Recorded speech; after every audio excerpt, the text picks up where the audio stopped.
Hey everybody, Shawn Andrich from Gamers with Jobs here. Thanks very much to all of our wonderful patrons who make the Unmarked possible. Welcome to Chapter 5. If you want to see some additional materials, some writing, maybe some YouTube clips, could be some music, go to patreon.com/GWJ and you can check out all that extra stuff. So here we go, Chapter 5 of the Unmarked.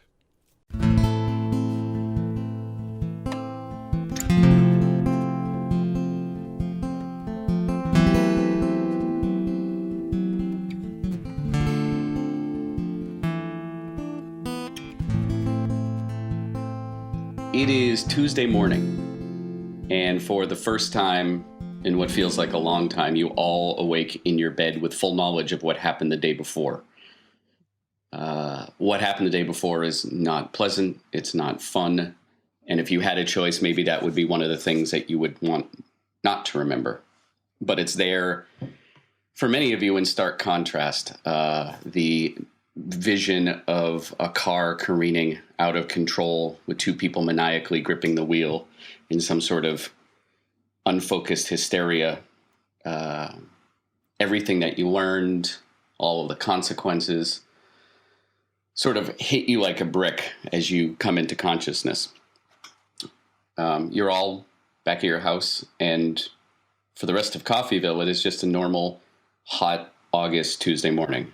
But for you, the world feels very different. I think the question that is on all of your minds is, what now?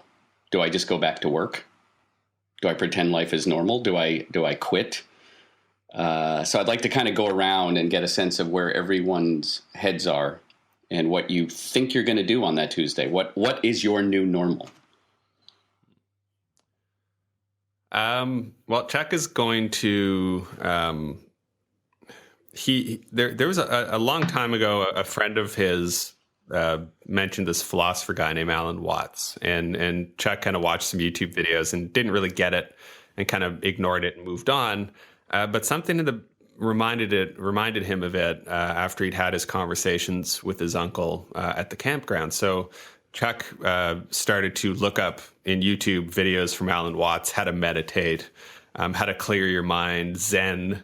Because he remembered something about clearing your mind in Zen, and it kind of reminded him of what his uncle was talking about. So Chuck is deep dive researching this and getting into it because he's trying to figure out if this is a real thing or not. Okay. And is this a real philosopher in the real world? Yes. Oh, yes. Okay.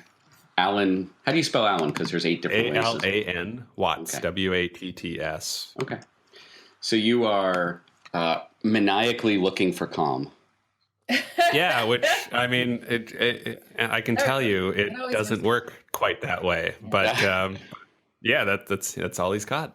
But Chuck has somehow shifted from complete disavowal and disinterest and chip on his shoulder to maybe. He's a nerd. So what Chuck is basically doing is what any geek does when he's suddenly confronted with something of interest or something that might be cool or interesting or pertain to his life. He's just deep diving to the exclusion of everything else in his life. He's just totally falling down a rabbit hole of YouTube links and Tumblr pages and Facebook posts and arguments and forums, and just he's reading the comments. Oh, yeah. Deep in. Half the time that's always a problem. He's Googling the commenters. Yeah. Oh, God. Okay. Is he going to work? Is he keeping the regular structure of his job? This is a very important job to you. He is actually. He's still going to work because he knows that he's taken off a few times and he's already getting these sidelong glances because Chuck is the guy who's always at work, even when he's not working. So the fact that he's suddenly getting people to cover and taking off is making everybody kind of arch their eyebrows a little bit. And they know the owner's coming back into the country soon. And Chuck's position is kind of temporary as a manager. He's sort of a stopgap. It may or may not be permanent. So there's a little bit at stake there for Chuck, and he's not ready to throw it all out just because of his dead uncle showed up in his life again. Okay. Ethan. Yeah, so Ethan gets up and decides to go into his office. But when he gets there, he doesn't actually run the office. Like, he comes in, starts to turn everything on, stops, locks the door instead, and goes into his office. And he does two things. First, like the overriding thing that Ethan wants to try and get a handle on is, what is the scope of this thing? Like, what is the ability of this thing? So he actually sits down and he turns on his computer and opens up his online poker client. Yep. Like, he just wants to see, can this thing work at a distance? And of course, there's that little twitch in the back of his head, like, it feels like there's also a normalcy to that like, as it comes on and he logs in, there's sort of this weird sort of, dissonance of something very, very familiar and approaching it in a whole new way. He goes in and just like 5-cent round and just tries one time to manipulate it and see if he can. Like, can he do that? Can he pulls up, he's got like a 9 and a 7. He bets and he hopes that the next 3 cards that come up are a 9 and a 7, so a 6, an 8, and a 10. Okay, so draw a tarot card. Yeah. Let's see if your ability to gamble with the universe is... Knight of Wands. Oh, the Knight of Wands. Okay. I didn't have my tarot card interpretation open. This will be fun. Is it invert or is it regular?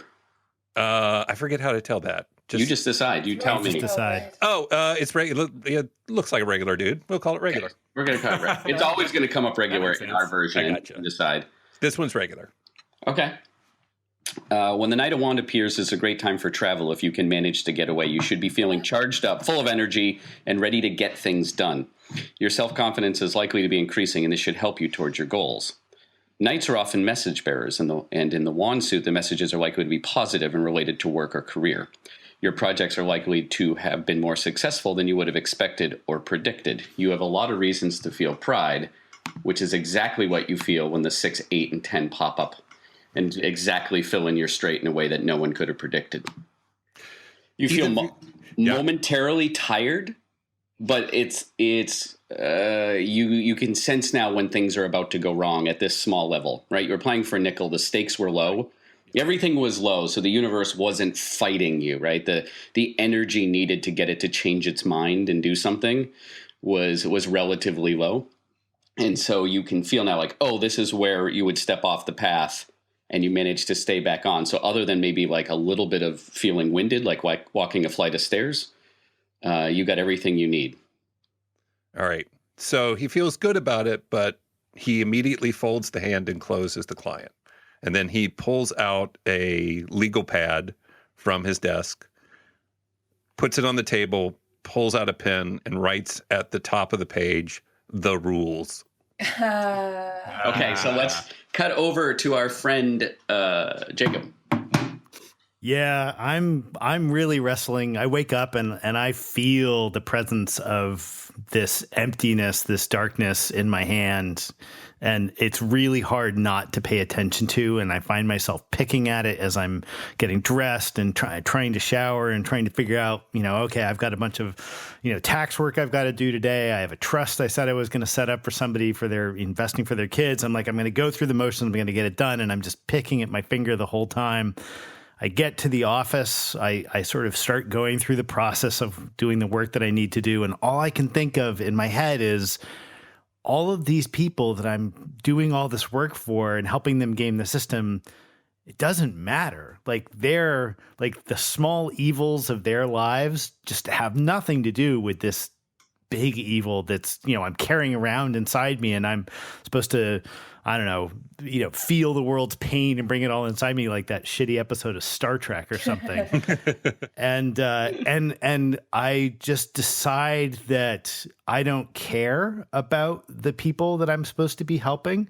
And so I start going through my clients' books and figuring out how I can just put all that money into a trust that nobody's going to notice, shaving 1,000 here and 10 there. And because why the fuck not? What does it matter? nobody's going to suspect me. I'm the most boring person in the world. Okay. And so I spend the next couple of days figuring out how to construct this fiction that I'm helping everybody and secretly creating some kind of reserve pool for when the Super Friends have to fly to Tokyo. I don't know. Oh, fuck. Oh, I love that. Okay. So you don't know exactly what this fund is for, but you do know that you feel that you're creating it. And this is not something that you set up that is going to, well, it may titrate over time, but you have immediate use of funds then, right, already? Or is this something that, right? No. I figure I can get away with all of this, right? I know how the system works. I can create the fake letter from the IRS telling somebody that their payroll's been, seconded.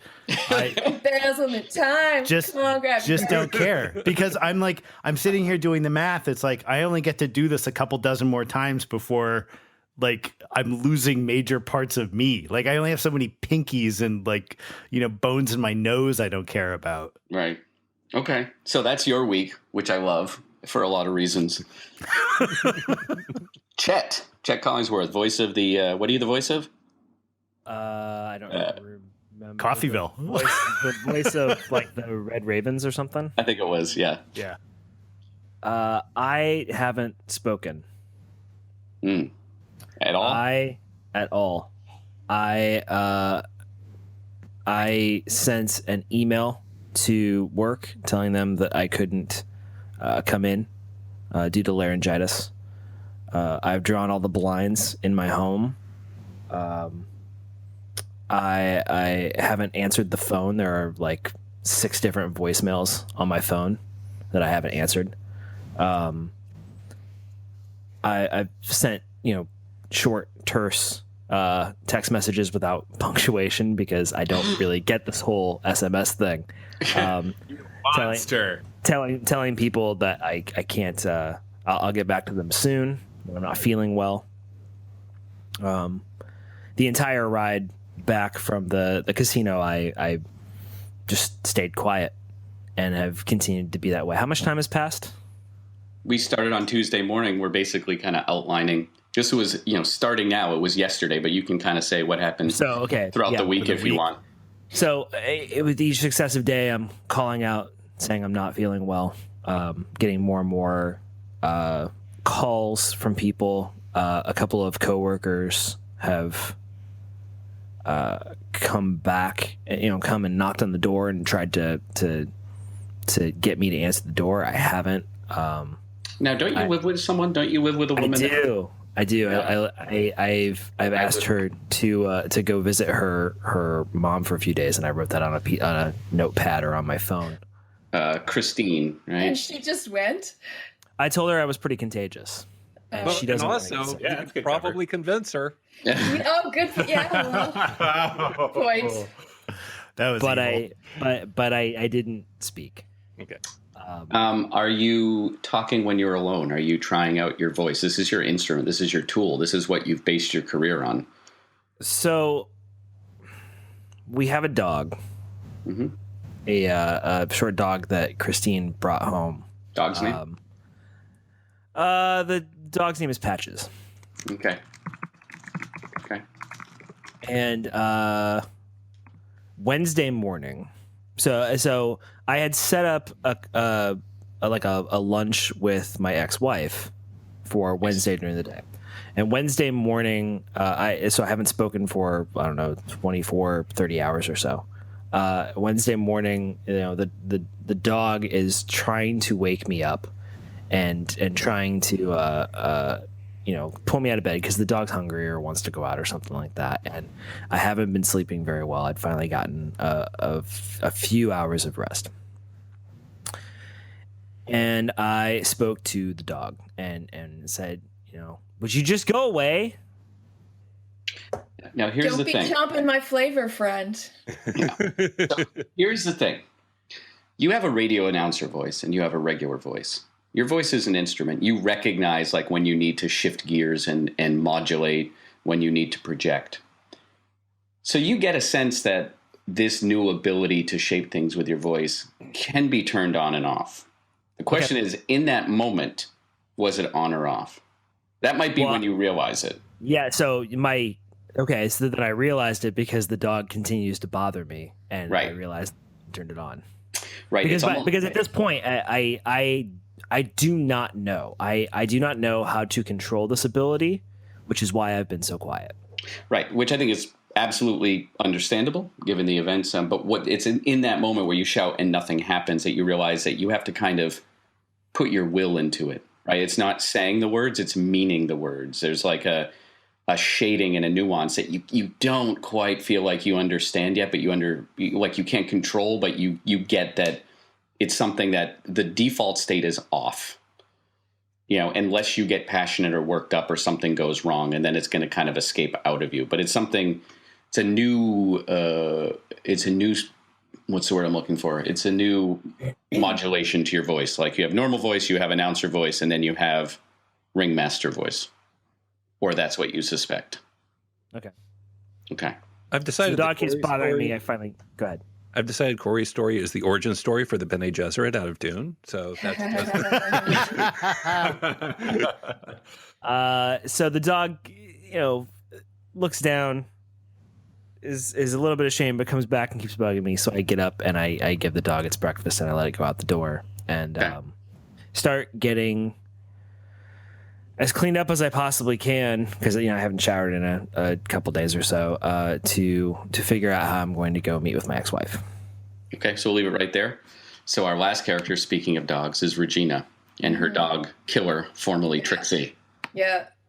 So you're at home. How does Killer like the place? Killer fucking loves it here. During the week, I go to work with my uncle because I gotta pay the bills. Mm-hmm. Killer stays home with my dad. My dad is like getting on with Killer just fine. I install a dog door, everything. Mm-hmm. It's cool. She loves it. Everybody's a little bit surprised at how much I suddenly care about this dog because I've never really been like a pet person before. Okay. And suddenly I have this deep, really sort of like I want Killer with me all the time. My uncle's like, no, you can't bring her on jobs. Right. And then I worry about her when Right. I'm not around. She's an independent dog. Like you Yeah, can she communicate is. like, I will be back when it gets dark. And she's like, okay, great. Thanks for telling me. Cool. Yeah. Right. She's not needy. She's Killer. Yeah.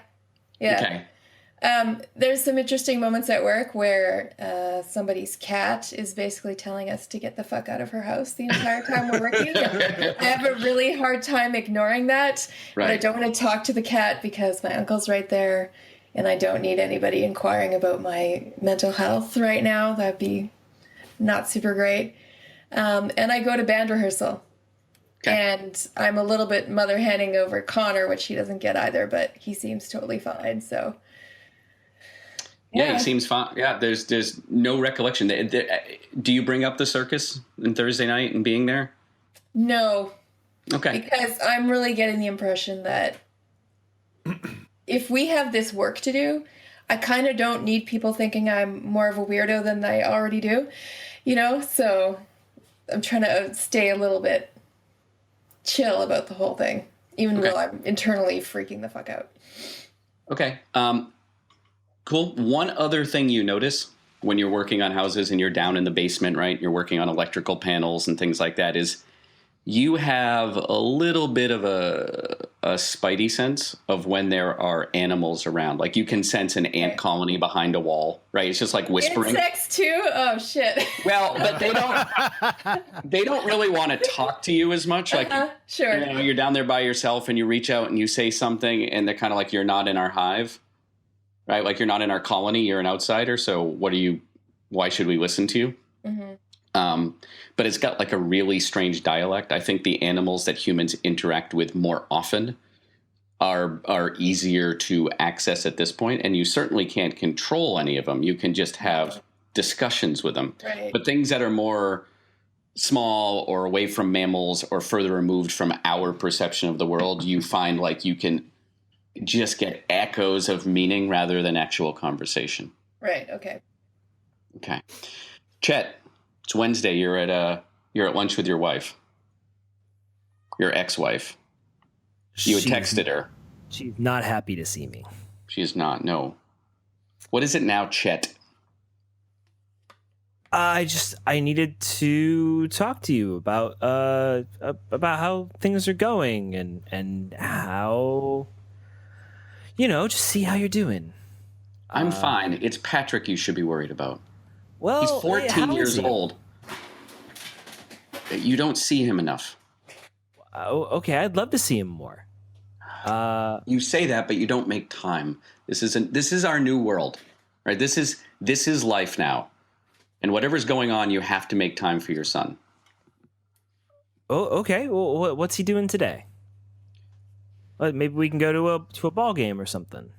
You can't just do it today. He doesn't want a drop-in, drop-out father who shows up and goes to a ball game. He needs help with his homework. He needs someone to listen, right? You're living in a trailer with I'm not even going to say her name, with her, Well, right? And he can't come over. He doesn't have a bedroom there.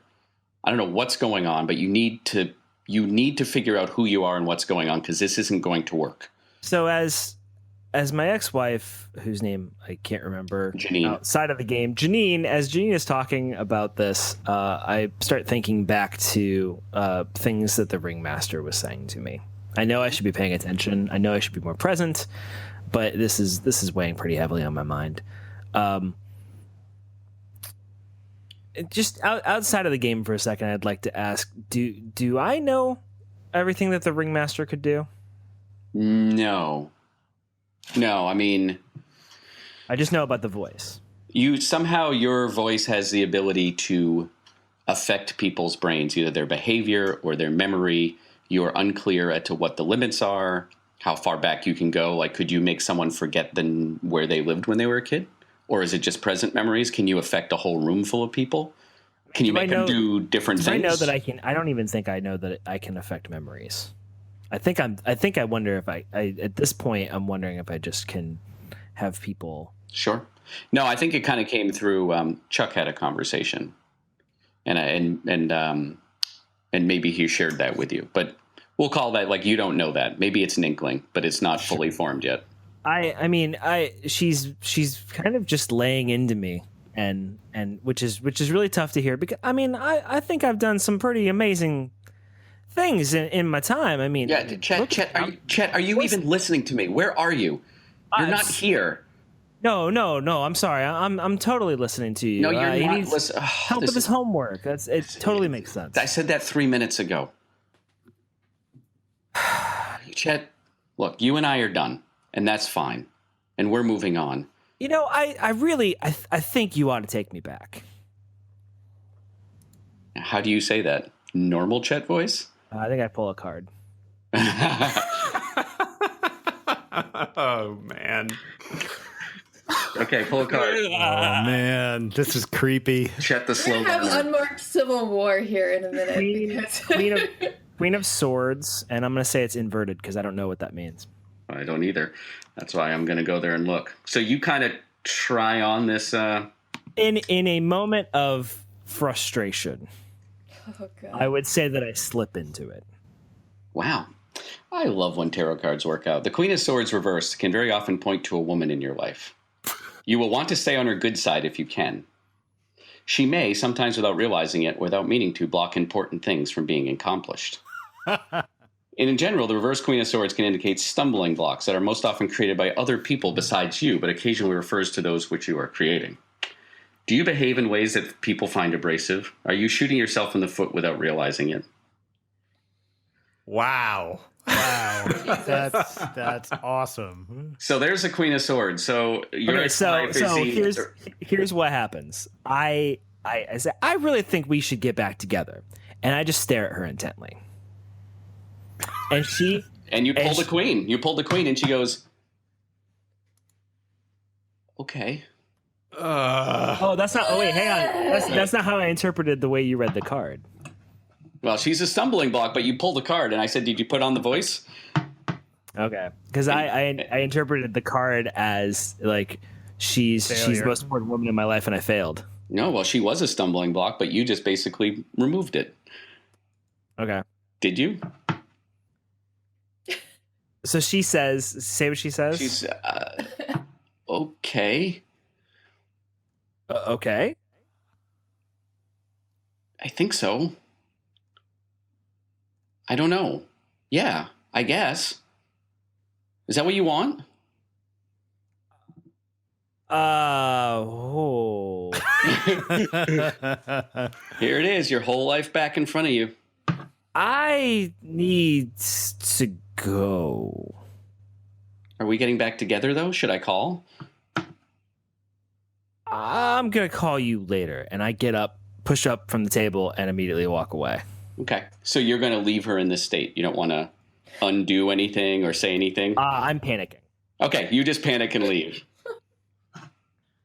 Oh man. I do not know. I do not realize that I even slipped into it. So Okay, so this is your... So her reaction, her reaction is not the immediate like, yes, absolutely, but it's also not no. And so It's not no. It's a type of thing that most of her brain is saying, "What are you doing?" But there's a part of her brain that just got overridden.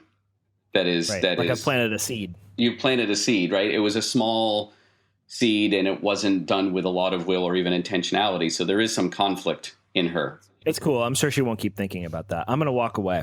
I'm sure she won't either.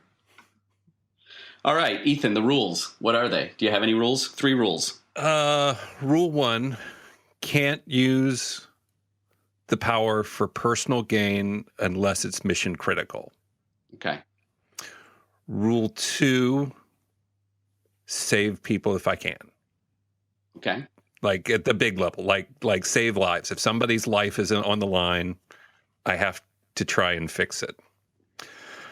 Rule 3 is whenever possible, don't use the power. Okay. Those are the top 3. There are others. How is that not first? To not to, yeah. Yeah. Yeah. All right. I'm sure there. What's one rule that was crossed off? One rule that was crossed off is you can use the power to kill if you have to. And it crossed off and then sort of half crossed off. like I started strong and it just sort of went to Crossed it off, but you also circled it afterwards. and I put a question mark. So I spend a good couple of probably hours just sitting there, and most of it's not writing. Most of it's just sort of thinking, and I start thinking about just okay, what am I going to do? Like I push the button on my desk because my voicemails are there, and so probably in the time I forgot, I would have gone to work as normal, right? So this last Friday, I would have gone. Friday. So I just basically missed Monday, and it's like all normal stuff, and I just stop halfway through. Like, what am I doing? I'm in a similar, like a different headspace, but the same. Like, I just don't care about this. I sort of begin to come to the realization that I never really cared about it at all. Like this, I don't feel like I'm losing anything. So I kind of finish writing the rules. I take the piece of paper, 2 pieces of paper off, and I put them, basically kind of fold them up, put them in my wallet. So like with the intention that I'm going to have those always, I will check them. They're a thing that I can change over time, but this is how I will craft what I do. And I walk out the door and lock it and don't know when and if I'm coming back. And I don't really have any clear direction from there. Okay. Seems like all of you are ranging between introspection, normal life, embezzlement, mind control, and ant talking, and worrying about the boss who's coming back from Europe and whether you get to keep the chair that rolls.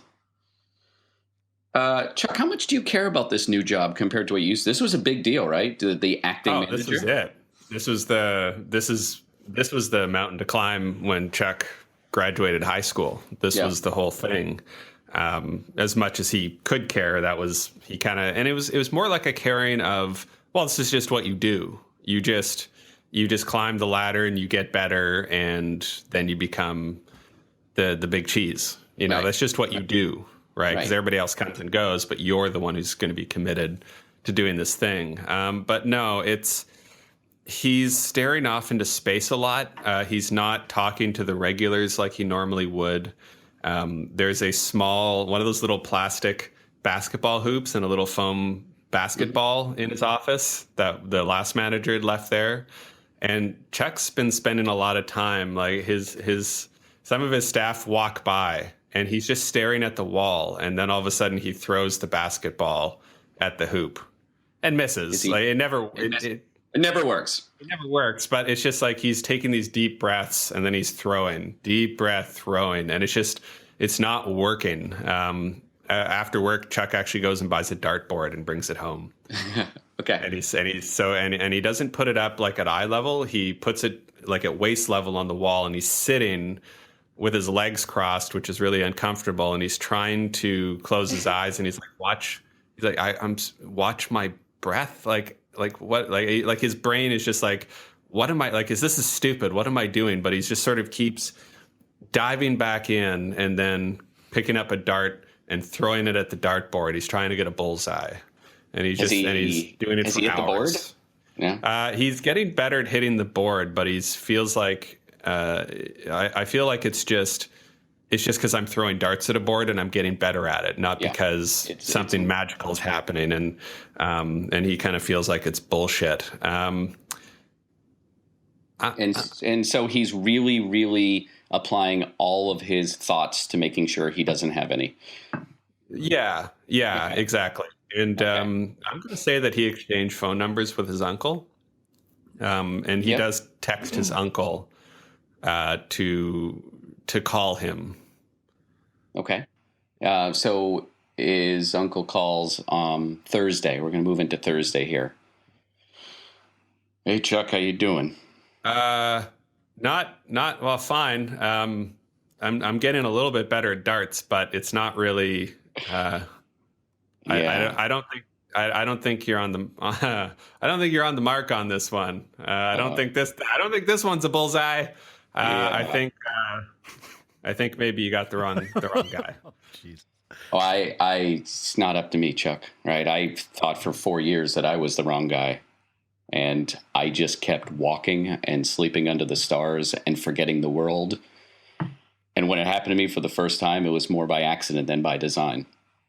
I finally just reached a point where I woke up and I was like there. I was there in the woods. The green was the right color. The blue was the right color. I wasn't running to anything or from anything. And I just started walking. And before I knew it, I looked down and realized I was walking on the narrowest of beams, like this little branch going over a stream that I hadn't even noticed. And I looked back at where I had walked, and it would have been impossible for me to walk out there.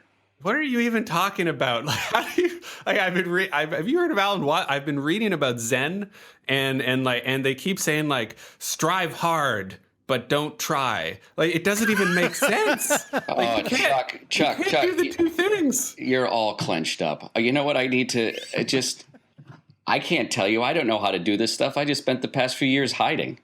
Right? Look, just go about your day, go about your job. Just try not to think about it. Just be aware of it. Just maybe it's not for you. Maybe you know what I'm going to say? Maybe you are the wrong guy. Just move on then. Fine. All right. Have you talked to Dad? No. Not yet. Huh. Okay. I will. How do I explain what I did? How do I explain where I've been? I don't know, man, but like I was talking to him and he didn't mention anything, and it's getting hard. I will call him this weekend for you. Fine. You no longer have to worry about that. Okay. And I will stop trying to try. Sure, Chuck. Yeah. Great. Just get a good night's sleep. Just enjoy yourself. All right. All right.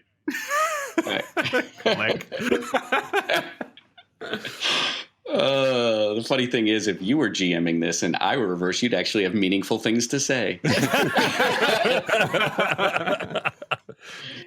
But no, you get to pretend you're ignorant on this topic. Fuck. All right, Thursday afternoon. Jacob, how much money do you have in this new account? So Thursday afternoon, I go to Community State Bank of Kansas, which is one of the smaller irrelevant banks. It's not like a big one, and I set up debit cards because I've Googled everybody's names. I've gotten everybody's names and social security numbers. I set up debit cards for everybody in the team. Wait. You Googled my social security number? Well, I'm an accountant. That's I'm a an deeper accountant. thing. Yeah. Yeah. I'm an accountant. I can find out anything. People tell me things. It just happens. God. They assume that I'm supposed to know.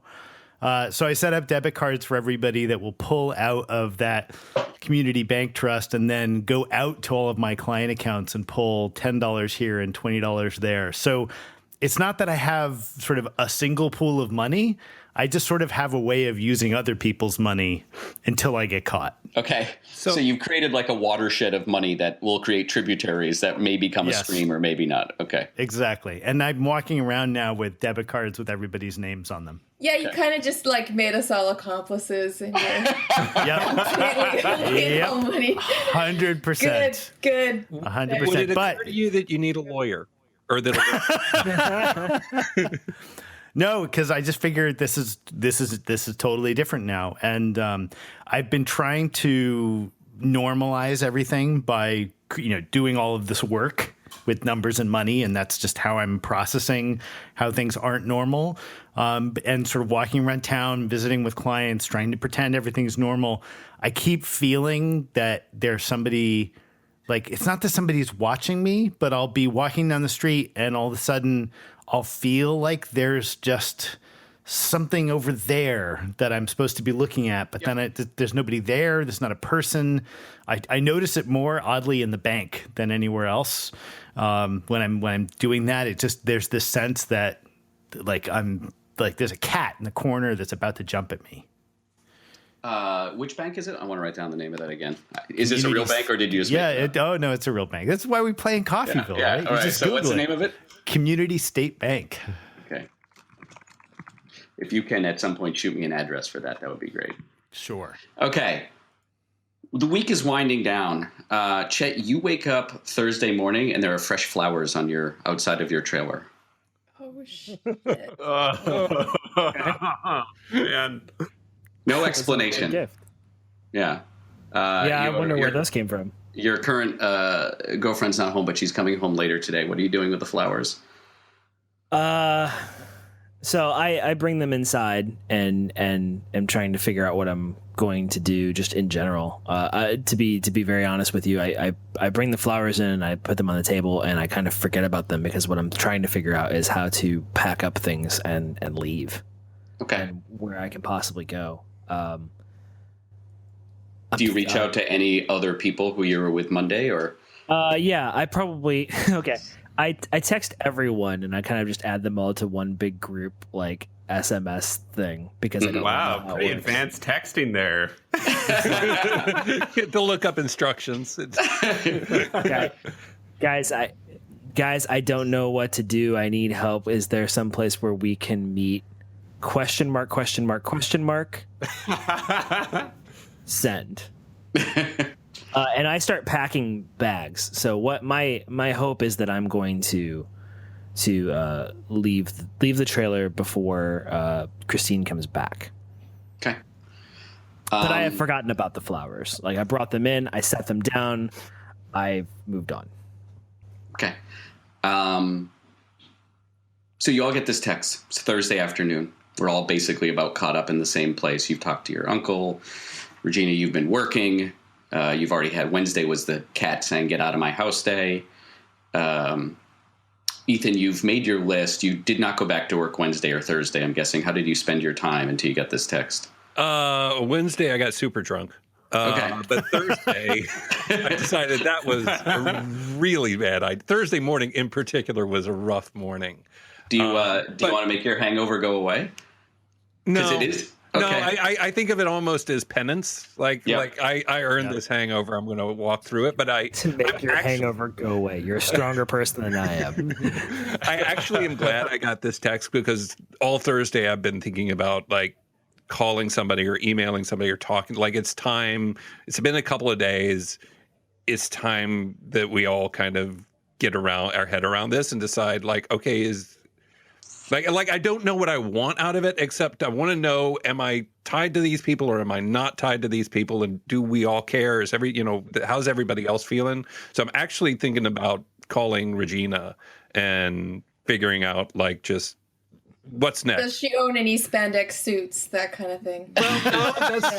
No. Whoa, wait a minute. Where's this going? But no, like sort of under the guise of just making. So I dropped her off after the thing that we had Monday night. a little story, and I haven't really heard from her. I want to make sure, like, did she get home? But mostly, what I just want to do is, should we get the band back together? Right. And so I'm glad to get this text. All right. So you get this text. All of you get it. Who's up for getting together? All of you, or is someone abstaining? I am. I got to give people their cards. Of course. Yeah. Yeah, Regina's in. Yeah, Chuck is in, although he doesn't know who the text is from because it's just a phone number and he didn't put his name in it. Oh, that's good. Yeah, He's just that would be a guessing, good point. I don't like, have that's a lot of Chuck. question marks. That's got to be Chet. You only met Chet briefly. You only met him in the parking Yeah, lot. I met him like in the parking lot. So you've only talked to him for a few minutes. So where are you meeting? You're going to meet Thursday night, right? Does that work for everyone? Yep. Or you meet Yep. in the afternoon, whenever you want to do it. Where are you meeting? Chet talk goes around. What do you decide you're going to do? I would not be in a position to decide. I'm pleading for help. Okay. Well, Regina is working with her uncle, but I mean, they're electricians, so they knock off at like 3:30 or whatever. I recommend we go to the Zone Bowling Alley and Bar. I love that you're researching real places. They're pictures. I'm a visual guy. Yeah. Okay. Tell us about the Zone. Does it have a website? It's Isn't it really. cosmic bowling? It is just a giant warehouse with a bar at the front end of it and 10 bowling lanes, and that's it. It's in the middle of freaking nowhere, and the parking lot is full. Okay. So there are people there. Yeah. Okay. There it is. I see the Zone. Yeah. So. All right. So you meet there in the evening? Thursday evening? Yeah. Okay. It's league night, so you're not going to be able to bowl. But do you go to the bar? Grudgingly. Like, Yeah. All right. You're out of earshot of anyone. There's a lot of noise in the background between Old Journey playing on the jukebox or over the sound system. There's probably not a jukebox. There's a lot of bowling noises, which are loud. So you have plenty of privacy to discuss whatever you want to discuss. Is Killer with you? Hell yeah. Okay. You have to do a little talking to let the dog in. And they're keeping an eye on her. Well, they say him, and then you correct them. Yeah. Okay. So take it away. Let's just do a little scene right now, and then wherever we come out of this, we'll probably go forward into the weekend and see what happens next. We're sitting at the bar, and I don't order anything. I just wave the bartender off, and then I send a text to the group. I don't know what to do.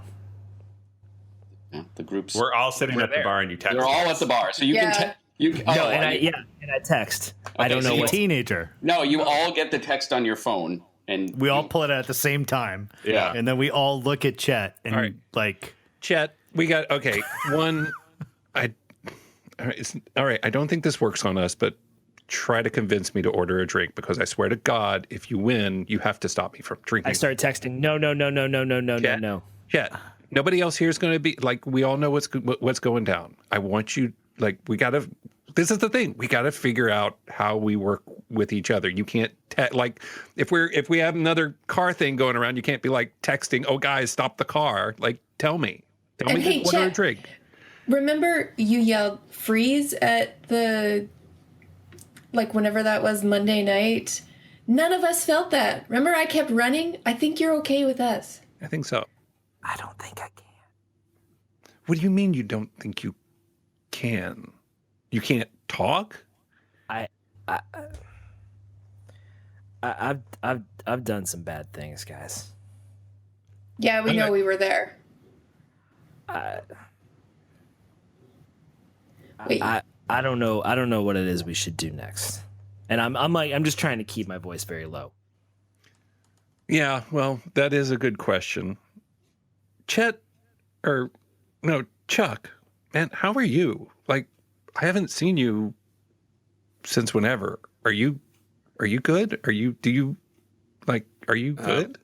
Chuck, are we at a table or are we all sitting at the bar, like talking across? You're at a table. We're at a table. That makes You're sense. at a table, and if you ordered a drink, it comes in a slightly clear plastic cup. Nice.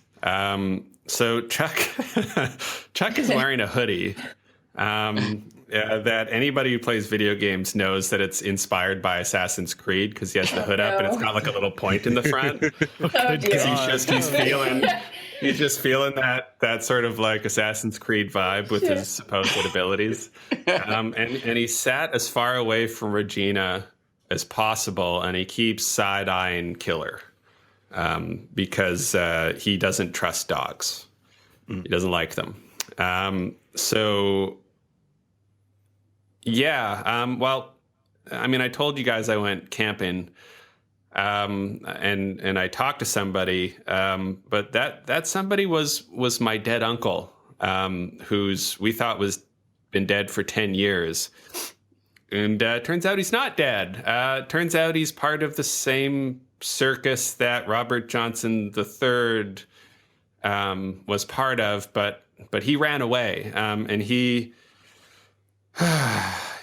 told me I have powers, I guess. But I don't know if that's true. But like he climbed a tree like Spider-Man, and he did like he's like an acrobat or something. It was amazing. And he says I can do that, but I've been throwing darts all week and it doesn't seem to work like that for me. So I interrupt and I'm nodding my head and saying, yeah, that's gonna be handy. That's gonna be handy. Handy for what? What are you talking about? The minute that you mentioned that he ran away, I look super pissed. Okay. How's Killer feeling about Chuck now? He's giving him the glance. As he's talking, you got mad. He senses your tone. Is Killer wants to know if Chuck needs to be taken care of. Killer's like this big, right? Yeah, this big. He's a poodle. She's a poodle. Yeah. And she's making these like sub-vocal like kind of noises. Yeah, just like, you need me to take care of? Is this guy going to be a problem? Like, how do you want to handle this? Shit about to get real? Let me know. Give me the signal. Just chill for now, Killer, okay? Okay. You got it. But you let me know. Oh, I will. Yeah, don't worry about it. Okay. Dog's staring you down, Chuck. Great. Yeah, I'm feeling even better. I slump further into my chair. I bring my hoodie down forward even more. So you're not planning. I cross my arms. Right? You're not going to run them. Well, I'm here. So not so far. Not so far. But I don't. That's the thing. I don't even know what I'd be running from. Like your responsibility. We're supposed to wait. We're in Coffeyville. Like what responsibility People die to do what? in Coffeyville, you know. I pump gas in Coffeyville. But that's not all you are. Not anymore. We have a responsibility now, guys. Right. We're supposed to wait, and then we'll know what to do. Right. That's what they said. How long do we wait? As long as we need to. I can't keep living like this, though. You need to get a handle on your shit, Chet. I can't even go back to my job. Like, how am I supposed to talk for a living? I reach out and I grab a debit card and I push it across the table for him. I said, "Don't worry about it. I've taken care of it." What the fuck is this? What? Do I get one? Yeah, and I just hand them out. Like I deal them like playing cards. It's like none of the regular stuff matters anymore. All that matters is that we're ready when we have to do whatever it is we have to do. So, well, hang on a second. I've got a family. I've got a son. I can't just walk away. I don't even know where we would be walking to. This is my home. Yeah, that's the point. We're here because here's where we need to be. Right? That's what the other dude said? Something's going to happen here? Going to me. I don't know. Hey, Chet, you see Janine walk in. Oh no. She looks right at you and starts walking over. She's dressed up really nicely. Guys, I'll be right back. She's beelining.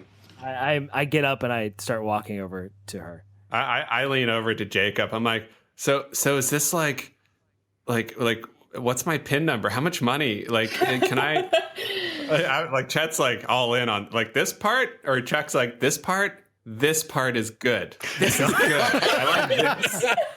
Well, we gotta be ready. So you can't have stuff that's going to keep us from going wherever we need to go or doing whatever we need to do. Jacob? So don't be crazy about it. But I've taken care of it. Jacob. I feel really good that I can say that. Hold on. Here comes the lawyer police. I hold up the debit card and I go, "How good are you?" I'm really good. I pocket. Nobody will. I'm the most boring person in the world. Look at me. Nobody thinks I would do anything interesting. I don't get parking tickets because they assume I make an honest mistake.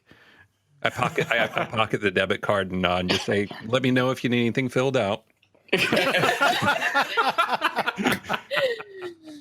Meanwhile, Chet, somewhere between lane 3 and lane 4, right out back where everyone's sitting, where the shoe rack is. What are you doing here? What? I followed you. You didn't acknowledge my flowers. Those are from you? Of course, I've been thinking about you. Right? You said we should get back together, and it is just stuck in my mind. Look, I may have spoken hastily. Let's be real. I have not been very good to you. I think it doesn't matter. This is about us. I feel like we should get back together. Why?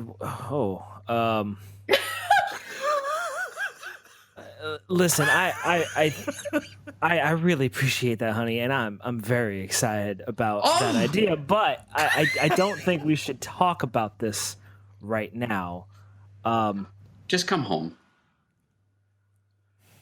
I cleared out half the closet. I'm ready for you to put your stuff back in. Okay, let's talk about this later on. For right now, I think you should go back home. You should check on our son. You should you should just relax, and I will call you later tonight. Okay. Are you saying this in just a normal voice? I'm saying this in a normal voice. Okay. She's crestfallen. It's okay. We're gonna talk about this later on. I promise. Why can't it be now? I can't stop thinking about you. For now, you just gotta play it easy, play it cool. Everything's gonna be okay. Just go home, and I will call you later tonight. Fine, Chet. You better. Ooh, boy. You know what's on the other side of the love coin, right? Yeah. Okay, so she turns on her heel and leaves. So just so you know, you can, when you got close to her like that, you could almost feel, I'm trying to think of how to do it, like your aura, it's like smelling your own, like, deodorant on someone else. Your stank all over. Okay. So you don't know if you can undo it or if you can overwrite it, or, But I can tell who's affected. You can tell who's affected, and you can tell who affected her, and it's you, right? Like that's like you. Tell who affected her. Okay. Right. Oh, Okay. and while they're having this conversation, Killer sat up and looked over, and then she's like, "Hey, boss, that lady looks kind of dark, don't you think?" Yeah, you can't see anything, but No. Jacob, you can kind of see it. It's like,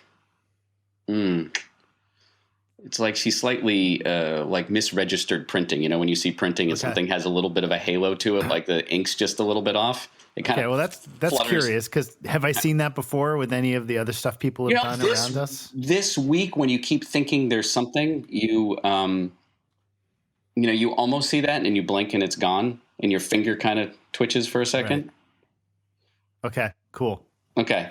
I'm feeling really good about this. I'm feeling like more confident and like macho than I've ever felt in my whole life. Yeah. How old are you again? In the 52, something like that, like a deck of cards. Yeah. All right. Oh shit. or weeks in a year. It's not the number of cards in a tarot deck, so you know. So how do we want to end this scene? And then we're going to go to Saturday. So I come back over to the table after Janine leaves. I'm sorry about that. Jesus Christ, Chet, do you remember the last time you affected somebody? Do you remember what happened? Oh, it was back in the car thing. With that was the whole tragedy. Yeah, the whole thing. Yeah, a tragedy. Yeah, and look, I'm trying my best. Like I tried to text you guys, and you guys yelled at me for using my phone. No, I agree. So I get okay. Yeah, you're trying to make this right. I think we've all had a weird week. So like, I'm in no position to judge, but I'm worried. Like that didn't look cool from here. And Killer says that she is not doing particularly well. Look, we're not in any position to have entanglements like this right now. We have a job to do. So okay, this is only going to complicate things, Chet. Let's not worry about that. Let's just talk about this for now, because I don't even know what this is. You just gave me a card. What's the difference? I have some money. Okay. Chuck so wandered what over. What do we do now? Chuck wandered over to one of those little ATMs, like one of those little ones. Yeah. And he put the card in, and he realized he didn't ask what the PIN was yet. Well, he didn't get the answer. 000. Yeah. I like lean over and I go 1, 2, 3, 4. That makes sense. And Chuck's he takes out just $40. Just $40. He just wants to see. There it is. 2 crisp 20s come out. Oh there's no no police sirens. The card doesn't get taken. Nothing. It's just like it's like a half a day's work, and I didn't actually work. Like Chuck doesn't even understand the idea of wealth. Like he doesn't get it. Like it's like you an hour is worth this much. Right. He doesn't understand money out of nowhere. So what is it you're suggesting that we do? Practice. We have to figure out where the problems are and go solve them. Do you remember? Well, you weren't there, Chet, but that thing that came out from this vault in the basement. There's more of that, and we gotta be ready, and we gotta go find it. I don't think we can wait for it to find us. So we're just some fucking Scooby-Doo gang now? Only if you're Velma. She was the smart one, right? I don't know. How do you even? You're talking about monsters coming out of closets. How do we even do that? We don't know, but we better learn fast. Can who notices that? Because Chuck has just put the two $20 bills on the table in front of him, and he has a quarter. He'd pull it out of his pocket. He's just looking at the money. He's not really thinking about anything. Who notices that he's flipping the quarter back and forth along the tops of his fingers? I'm a little distracted. I think Ethan would. Yeah, I was going to say. I'm just watching him for a second. Like I'm not even listening to the money thing. I've already gotten sort of past that. And then I notice that Ethan's watching him, and I start watching too. Yeah. Hey. Look, it doesn't make any sense that we would even start trying to try. We're not. Do I sort of see a little green aura around the coin as it's flipping around his fingers? No, you don't actually. Okay. Nope. I don't. We wouldn't even. Have we considered even going to the police? What are you all looking at? What is going on? Chuck. We're all staring at Chuck. Hey, Chuck. Hey, Chuck. What? Check out your hand. Ah! And the coin just immediately goes bouncing across the table.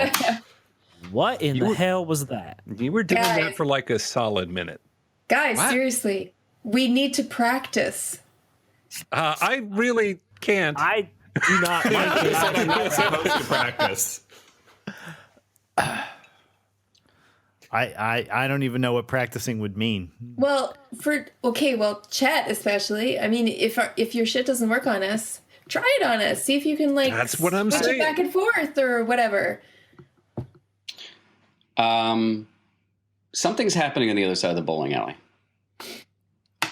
It appears to be a bachelorette party.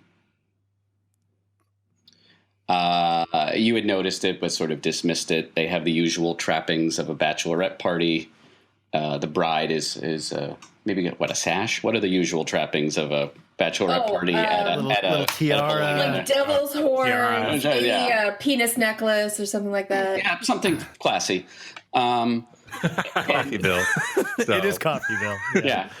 And if anyone from Coffeyville ever listens to this, we apologize. We just I have heard from people who, I don't know if they live in Coffeyville, but we have definitely heard from people who are intimately familiar with Coffeyville. That's awesome. And how do they feel? Nobody's been angry. No one's been angry. Okay. Yeah. Yeah, I came from a small town much like this, but in Maine. Yeah, me too. Yeah. Something's brewing over there. They're having an argument with a guy who's there. There seems to be alcohol involved. It hasn't really spilled out and disturbed the rest of the bar yet, or the rest of the bowling yet, but you can see that something is sort of happening, and it's Jacob who really, you see something that no one else sees, although Killer starts growling. As the talking is happening over there, and the bridesmaids are shouting at this guy, and this guy is shouting at one, I think at the bride in particular, and you're not really sure what's going on, but there's a lot of defensiveness. As they're talking, you can see blackness pouring out of their mouths. Not all of you, just Jacob. And it's hitting the ground, and it has the texture of maple syrup, tar, something, smoke, liquid smoke, and it starts moving, and it's forming a pile of basically mulls that are all talking. So if you picture, like, when sometimes they pull out a cyst and the cyst has teeth and hair in it inside, this is kind of living cyst just made of blackness, and all of the mulls are talking and whispering and shouting. You can't hear anything, and no one else can see it, but it's just filling up. And pseudopods with mulls at the end are starting to go, and it's starting to climb the wall on the far side of the alley. And it's just hundreds of mulls, some screaming, some whispering, some muttering. And it's just making its way to the ceiling. And only Jacob sees it. Yeah, Jacob is fixed. You're all looking at it, and you're like, oh, a fight. What's going on? He has turned literally white from looking at this in a way that you're like, wonder like if someone had taken all the color out of him. Right, because all of that bravado has just completely evaporated, and I've basically started to wet myself, and I was feeling so confident, and then all of a sudden I'm faced with this empty fear again, and I sort of just slowly stand up, and I'm like, guys, that's us. I look over at Jacob and see him, and I'm like, we're going to go over and stop a fight? Oh, no. And Killer's just like bouncing up and down, going, boss, boss, boss. Yeah. No, Killer is like hair up on the back of the neck, staring at the wall, growling and saying, it's here. It's here. It's practice time. Chuck like starts to back away from Killer first. And he's like, well, I see a fight. What are we looking at? What's going on? It's Something. It's like the other thing, guys. Come on. I can't. All right. Come on. And I just start slowly walking over there, not like running, just like it's reached up high above where you can reach it now. It's sort of this pseudopod of things, and you're getting closer to the fight, and you can immediately tell that the man who's there, who may or may not be the groom or a friend of the groom, is accusing the bride of infidelity, that she has a guy on the side and she's about to be married, and what's she doing, boning an old boyfriend, and she's saying, I'm not, and the bridesmaids are yelling at him for like interrupting their night. And you, Jacob, you'll see just blackness pouring out of the mouths, and it's feeding this thing. And as you get closer, you can hear the mulls start to talk. Like one of them's just going, he's just a friend, he's just a friend, he's just a friend. And another one saying, leave me alone, leave me alone. And like they're all just basically muttering key words and lines from this argument that's going on. But after they're being said, Regina stands out. Yep. She slams both her fists down on the table and she's like, "Hey, everybody in the walls, come out and party!" And rats start pouring out. All right, wait. I want a call. A card pull. I want a card pull. You call out the rats. The rats may need to get paid, which is not a phrase I've ever said before. Oh shit! The 10 of Pentacles. That's not bad. 10's good. 10's good. 10's good. Up or down? It doesn't matter in this context because I'm just trying to do a thing. You're trying to do a thing, so I'm just going to read it. Oh, well, look at this. 10 of Pentacles means that your wishes will be met, perhaps to a degree that you would not have thought possible, and in general, things will be going exceedingly well for you. Damn. So... a giant rat king form. So you scream that. You have had in the back of your head that, of course, there are rats crawling around in the alley and in the walls of this bowling alley and bar. You have no fucking clue how many rats there are within 10 feet of you at all times.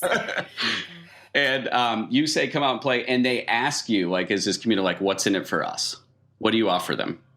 All the food in the place. Okay, that is all they needed to hear.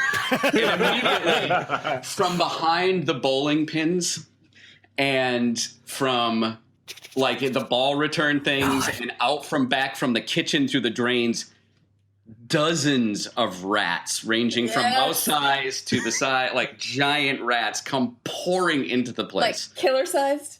Yes, yeah. Like one of them as large as a poodle.